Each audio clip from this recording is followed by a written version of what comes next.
Effective leadership hinges on balancing coaching and directing. Coaching empowers teams by fostering independent thinking and problem solving. Directing provides clear, actionable instructions, ensuring clarity and structure. In this final lesson, you'll learn how applying the right approach at the right time builds a high-performing environment while avoiding unnecessary frustration and dependency. These principles are key for leaders who want to guide their teams effectively and elevate overall performance with clarity and confidence. By the end, you'll have a complete leadership toolkit for growing your business.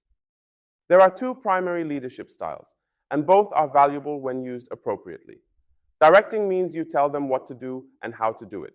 You provide clear instructions and expect execution. Coaching means you help them figure it out themselves through questions and guidance. Both styles are valuable, but at different times and with different people.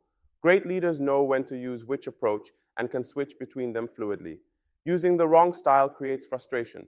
Over-directing capable people frustrates them, while over-coaching people who need direction wastes time. The key is matching style to situation. Directing is appropriate in several specific situations. When time is critical and there's no room for learning, you need to direct clearly and quickly. When the person lacks the skills or knowledge needed, direction helps them succeed while they're learning. When the stakes are high and mistakes are costly, direction reduces risk. When you need a specific outcome done a specific way, direction ensures consistency. When they're new and need clear guidance to get started, direction builds confidence. Directing isn't bad, it's necessary in the right situations.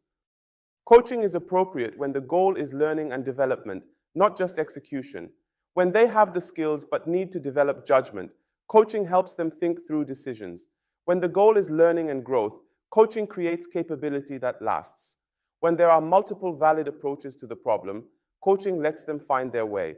When you want them to own the solution, not just follow orders, coaching builds ownership. When building their capability matters more than speed, coaching is the investment. Coaching develops people, not just gets tasks done.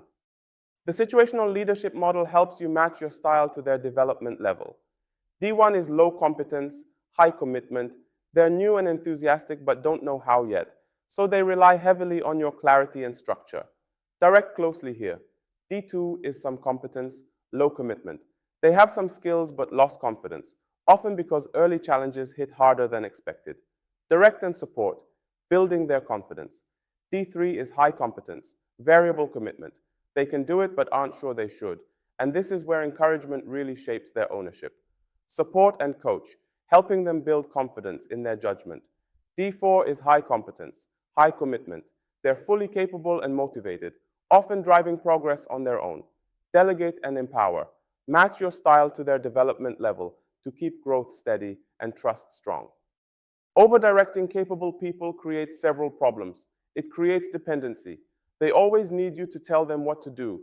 It stifles creativity and problem-solving ability because they stop thinking for themselves. It slows down decision-making and execution because everything goes through you. It prevents them from developing judgment and ownership.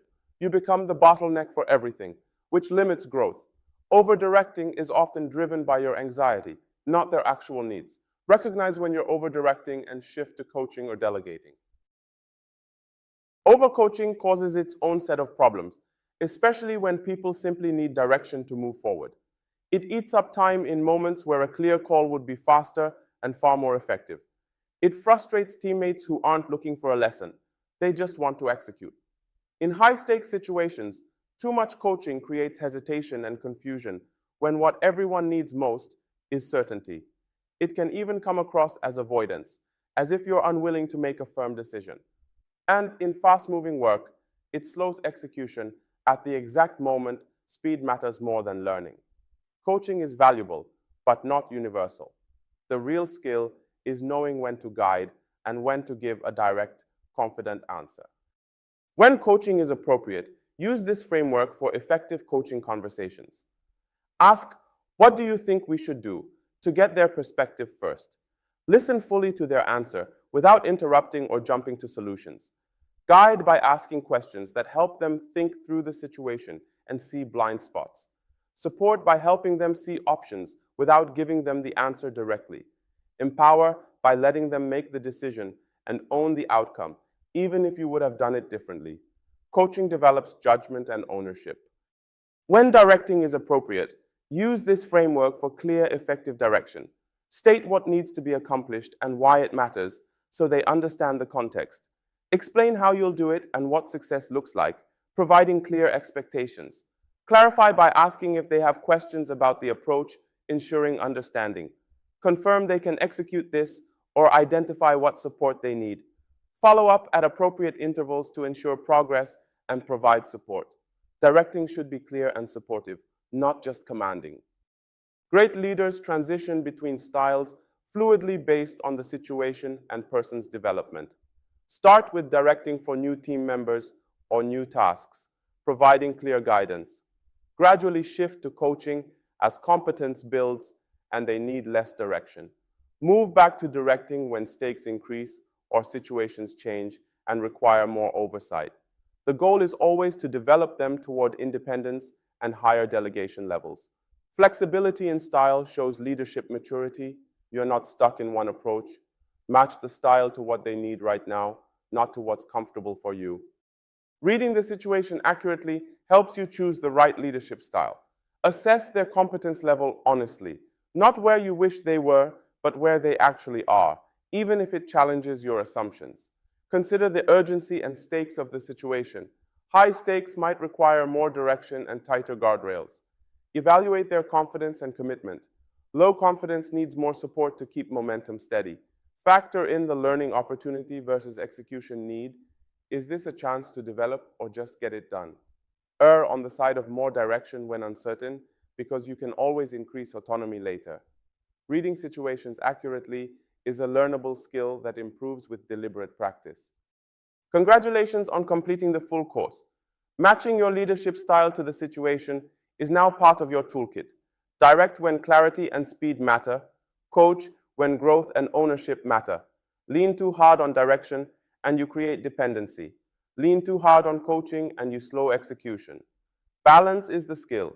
Use the situational leadership model to assess when to direct versus coach. Point. You've now walked the entire leadership arc, shifting from founder to leader, building trust, delegating without losing control, navigating uncertainty, creating psychological safety, shaping culture through your behavior, and choosing when to coach or direct. You now hold a comprehensive system for scaling both yourself and your business. The transition is demanding, but you're equipped. Lead with precision and confidence.